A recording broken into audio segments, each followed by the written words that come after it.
नमस्कार, मेरा नाम वंदना सक्सेना है। मैं एक टीचर और एक प्रिंसिपल हूँ और इस वीडियो में मैं आपके साथ शेयर करूँगी असेसमेंट के नए अंदाज के बारे में।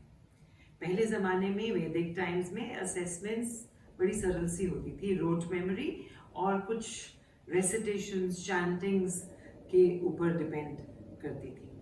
लेकिन आज के समय में स्पेशली NEP 2020 के आने के बाद असेसमेंट्स को कम्प्लीटली अलग अंदाज में पेश किया गया है।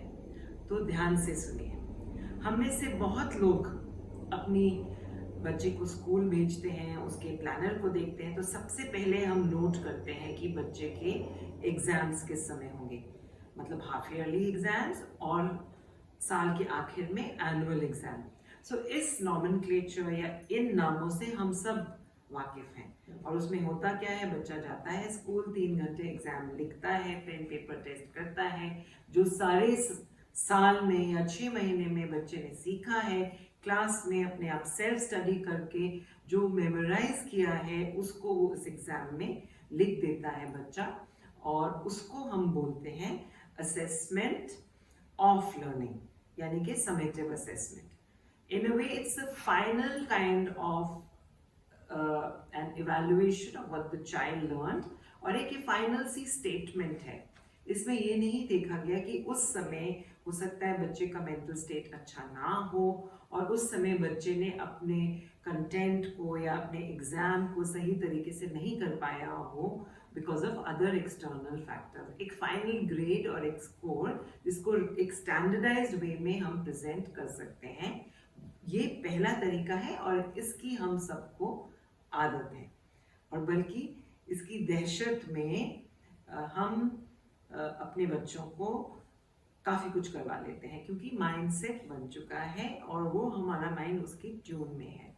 लेकिन आज के समय में NEP 2020 के लॉन्च होने के बाद तो ये बिल्कुल नहीं चलेगा। ऐसा क्यों?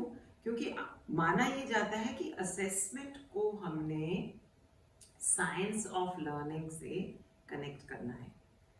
तो ध्यान से सुनिए, लर्निंग होती है फ्रॉम सिंपल टू कॉम्प्लेक्स, छोटे छोटे स्टेप्स में होती है। तो अगर हम एज टीचर्स, एज एजुकेटर्स या एज पेरेंट्स ये जान पाए कि किस स्टेप पर बच्चे को परेशानी आई, तो उससे हम अपनी लर्निंग और टीचिंग प्रैक्टिस को अडेप्ट कर सकते हैं और बच्चे के फेवर में उसको चेंज करके we can ensure that the child learns better. तो ये 2 तरीके से होती है। एक तो जिसे हम कहते हैं असेसमेंट फॉर लर्निंग, और ये टर्मिनोलॉजी है formative assessment. Assessment for learning for example इसमें आ जाते हैं हमारे ओरल टेस्ट, ग्राफिक ऑर्गेनाइजर या कॉन्सेप्ट मैप, जिसको हम लर्निंग प्रोसेस के दौरान या एक पीरियड के एंड में भी हम एग्जिट स्लिप दे सकते हैं बच्चे को, जिसमें वो लिख सकता है कि मैंने सब कुछ तो सीख लिया मगर मुझे ये समझ में नहीं आया। तो उससे फ़ायदा क्या होगा, टीचर को पता चल जाएगा कि मेरा इतना काम कराने के बाद भी बच्चे के माइंड में, क्योंकि लर्निंग तो हो रही है बच्चे के माइंड में, बच्चे के माइंड में अभी भी कुछ बातों को लेके कंफ्यूजन है, तो उससे इमीडिएटली, यानी कि साल के आखिर तक या 6 महीने तक का इंतज़ार करना है, इमीडिएटली टीचर अपनी लर्निंग टीचिंग प्रैक्टिस को चेंज कर सकते हैं या जान सकते हैं कि बच्चा क्यों नहीं समझ पा रहा क्लास में, is there a problem at home, या बच्चे को अपने घर में सेल्फ स्टडी का टाइम नहीं है, या किसी टीचर से कनेक्ट मिसिंग है बच्चे का, एंड मेनी अदर थिंग्स जो कि बच्चे की लर्निंग में बैरियर्स बन सकती हैं, वो फॉर्मेटिव असेसमेंट के माध्यम से उभर कर अपने आप आ जाती हैं। And accordingly, the teacher can guide the parent and the student to make changes in the way of learning or habits, जिससे कि बच्चे की performance improve हो सके। और अब है तीसरे तरीके की लर्निंग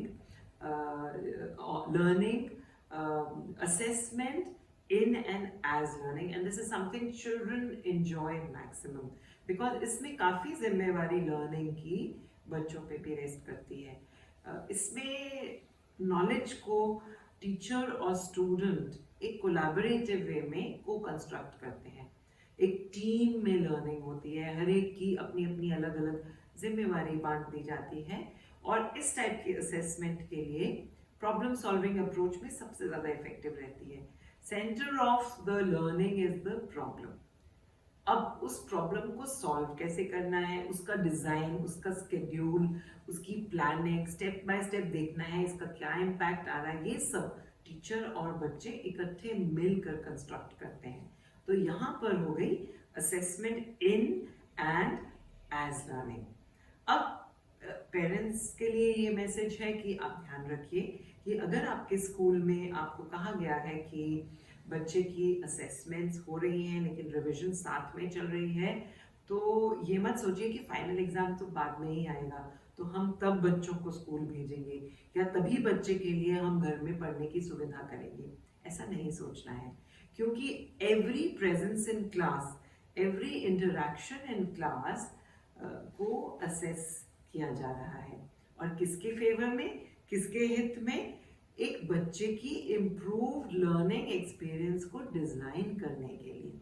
तो इसमें पेरेंट्स का सहयोग और सपोर्ट बहुत ज़रूरी है, और ये समझना भी बहुत ज़रूरी है कि इस माइंडसेट से हमें गुजरना होगा, because at the end of the day the purpose of assessment is to improve the learning experience and the teaching experience for a child to make it more joyful and engaging. और जब बच्चों को अपने assessment की खुद जिम्मेवारी लेनी पड़ेगी और कोई उसके साथ वो प्रॉब्लम सॉल्व करते हुए दिखेंगे, तो जाहिर है कि अपने आप वो असेसमेंट प्रोसेस में एंगेज होंगे और इसी से उनकी लर्निंग और बेहतर होगी।